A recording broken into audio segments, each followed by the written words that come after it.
And the endless construction saga continues. That's not rifle fire, that is just a jackhammer. So hey guys, it's Reagan. Today I wanted to film a kind of Valentine's inspired video. I've done some of these videos in the past, but I kind of wanted to do an updated one, and that's gonna be my top fictional boyfriends. Again, I've already done one of these about a year ago, so I'm gonna link that down below, and it names characters, some of my fave bays, if you will, like Will Herondale, Mr. Rochester. But for this video, I didn't want to repeat anyone, but instead include my fictional boyfriends of recent reads I have, acquired. So, without further ado, let's just go ahead and jump right in. The first fictional boyfriend I'm gonna mention is Kaz Breaker from the Six of Crows duology. Kaz is definitely a weird one. He's not even that good of a person. I mean, he is for the people he cares about, but there's something about him that's so endearing and lovable, and you kind of just want to fix him, which I realize is kind of a bad thing to want to do in terms of like starting a relationship with someone, but I just really love him as a character. I've always loved reading from his perspective, and I just really have grown to appreciate him. Mr. Kaz Breaker, Mr. King of the Underworld.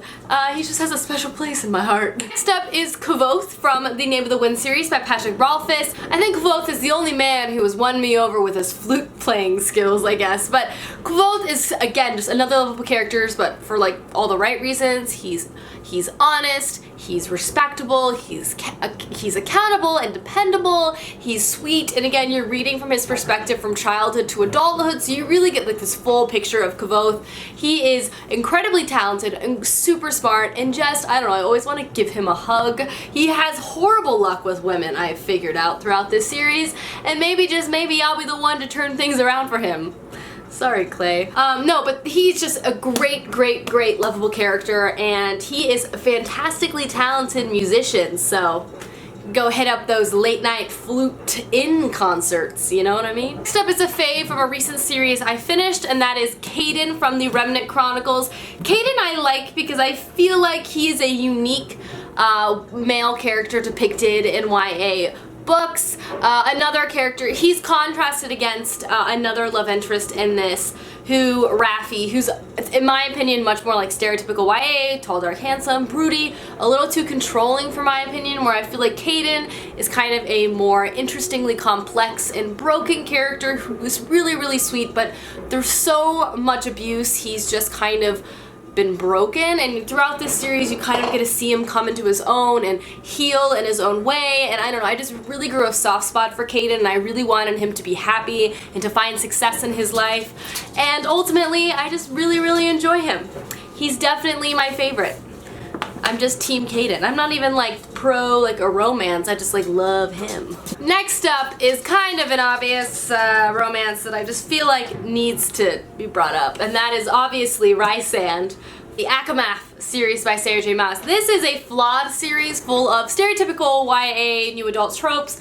I'm not even gonna deny that, but I can't pretend that I don't love Rysand with every fiber of my heart, and I don't love the relationship in this with like literally a deep-seated obsession. Rysand is like ridiculous. Like, he's an absurd character. He is dark, mysterious, brooding, loving. You just have to get to know him, unpeel him like an onion to figure out his true soul. Like, again, a ridiculous person who I would never probably want to ever go on a date with, because I feel like the conversation would be very strange, but I still love him so much. He is just, it's just so good.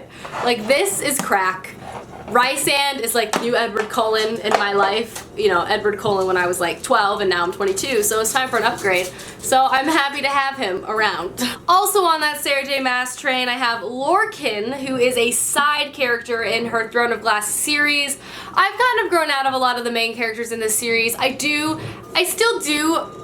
It's interesting though that as these books progress, I'm actually falling more and more in love with Adrian, I want to say his name is, who's like the prince, who was like the counter to Kale, who I used to ship so hard. I don't like Rowan that much, but anyway, Lorcan is a side character who has a whole different side story with a whole different side romance, and I love him, and I love Elida.